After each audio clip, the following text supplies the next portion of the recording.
आज के क्लासेस में हम लोग डिस्कस करने वाले हैं class 10 chapter first chemical reaction and equation से एक्टिविटी 1.3। इस एक्टिविटी में कहा क्या है, take a few zinc granules in a conical flask और a test tube, add a hydrochloric acid और सल्फ्यूरिक एसिड टू दिस। अगर हम क्या करते हैं, एक कोनिकल फ्लास्क के अंदर हम दो तरह के सॉल्यूशंस को रखते हैं। एक हमारा सॉल्यूशन होगा डाइल्यूट हाइड्रोक्लोरिक एसिड और डाइल्यूट सल्फ्यूरिक एसिड का सॉल्यूशंस रखते हैं। जैसे ही उस सॉल्यूशंस के अंदर जिंक ग्रैन्युल्स को ऐड करते हैं, उसमें क्या क्या इफेक्ट होंगे, क्या क्या चेंजमेंट होंगे, क्या क्या ऑब्जर्वेशन होंगे, और तो और इससे रिलेटेड क्वेश्चंस को भी डिस्कस करेंगे। तो चलिए हम एक्टिविटी की तरफ बढ़ते हैं। मैंने क्या किया है, कंसीडर कर लिया है एक कोनिकल फ्लास्क को, और इसके अंदर मैंने सॉल्यूशंस रख लिया है। आपका सॉल्यूशन जो है आपका क्या है, H2SO4 का हाइड्रोजन सल्फेट का सॉल्यूशंस रख लिया है। और इसके अंदर जैसे ही मैंने जिंक ग्रैन्युल को ऐड किया है, ये चेंज हो गया है किसमें, ZnSO4 में। इसमें चेंज हो गया है ZnSO4 में, और हाइड्रोजन गैस को इवॉल्व कर दिया है, हाइड्रोजन गैस को इवॉल्व कर दिया है।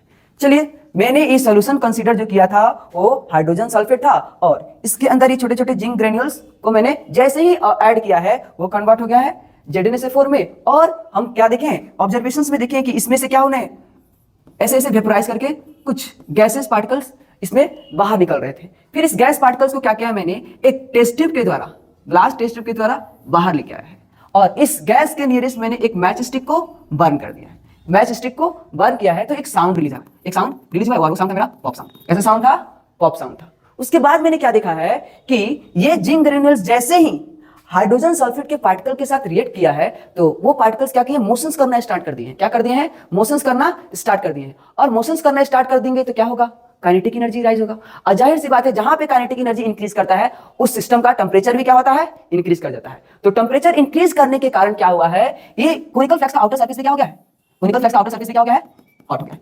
क्या हो गया है, हॉट हो गया है। अब इससे रिलेटेड क्वेश्चंस कैसे बनते हैं ये देखते हैं। क्वेश्चंस मैंने क्या लिया है, what happens when zinc granules are added to the HCl और H2SO4 हाइड्रोजन सल्फेट के साथ जिंक ग्रैन्युल्स को ऐड करेंगे तो क्या क्या होगा, इसमें हम लोग देखने वाले। तो चलिए, मैंने आंसर में क्या लिखा है, when zinc granules are added to dilute sulphuric acid there occur a change in state. क्या होगा, उसके स्टेट में चेंज होगा of zinc granules and they are converted to zinc sulphate, ZnSO4 में कन्वर्ट हो जाएगा, and hydrogen gas is evolve, और hydrogen gas क्या हो गया, इवॉल्व हो गया। सो Zn प्लस H2SO4 मैंने रिएक्शंस के थ्रू भी समझा दिया है। मैंने क्या किया है, हाइड्रोजन सल्फेट में जिंक ग्रैन्युल्स को ऐड कराया है तो क्या बना है, ZnSO4, और हाइड्रोजन गैस को क्या कर दिया है, इवॉल्व कर दिया है। हाइड्रोजन गैस को क्या कर दिया है, इवॉल्व कर दिया है। हाइड्रोजन गैस क्या हुआ है, इवॉल्व हो गया है। दिस रिएक्शन इज, तो इन रिएक्शंस को क्या कहेंगे, एक्सोथर्मिक। मैंने बताया था कि जहां पे हीट इवॉल्व होंगे वहां पे रिएक्शंस क्या होंगे, एक्सोथर्मिक होंगे।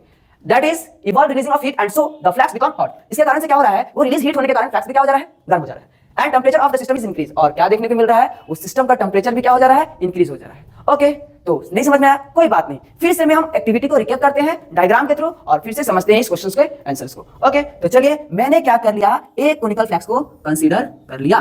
ओके, और इसके अंदर मैंने क्या कर दिया, सॉल्यूशन रख लिया आपका H2SO4 का, हाइड्रोजन सल्फेट का। और जैसे ही इसके अंदर हम क्या किए हैं, जिंक ग्रैन्युल्स डाले हैं। इसके अंदर मैंने क्या किया है, जिंक ग्रैन्युल्स डाला है, तो क्या मिला है, यानी जैसे ही इसके अंदर हम जिंक ग्रैन्युल्स को डाले हैं तो देखे हैं ये जिंक ग्रैन्युल्स इसके पार्टिकल के साथ रिएक्ट करके बना दिया ZnSO4 यानी जिंक सल्फेट, और हाइड्रोजन गैस को इवॉल्व कर दिया है, हाइड्रोजन गैस को इवॉल्व कर दिया है। उसके बाद मैंने देखा है कि ये क्या हुआ है, कुछ गैसेस पार्टिकल्स में बाहर आने लगे हैं। तो मैंने क्या किया, एक टेस्ट ट्यूब को कंसीडर कर लिया, और टेस्ट ट्यूब से इस गैसेस पार्टिकल को बाहर आने दिया, माध्यम से बाहर आया, और इसके जस्ट नजदीक मैंने क्या किया, एक मैच स्टिक को बर्न कर दिया है। जैसे मैच स्टिक को मैंने बर्न किया है, ये एक साउंड रिलीज किया है, और वो साउंड था हमारा पॉप साउंड। कैसा साउंड था, पॉप साउंड। जैसे ही H2SO4 के साथ जिंक ग्रैन्युल्स मेरा रिएक्ट किया है, इसके पार्टिकल्स में मोशन होने लगे हैं। क्या होने लगे हैं, मोशन होने लगे हैं। और जब भी मोशन होता है तो काइनेटिक एनर्जी बढ़ता है, तो काइनेटिक एनर्जी बढ़ता है तो हीट इंक्रीज करता है। इस सिस्टम में हीट इंक्रीज हो गया है, जिसके कारण से कोनिकल फ्लास्क का आउटर सरफेस क्या हो गया है, हॉट हो गया। क्या हो गया है, हॉट हो गया, जिसके कारण से कोनिकल फ्लास्क का आउटर सरफेस क्या हो गया है, हॉट हो गया। और इसमें जिंक ग्रैन्युल्स को ऐड करने से इसके स्टेट में भी चेंज हुआ है।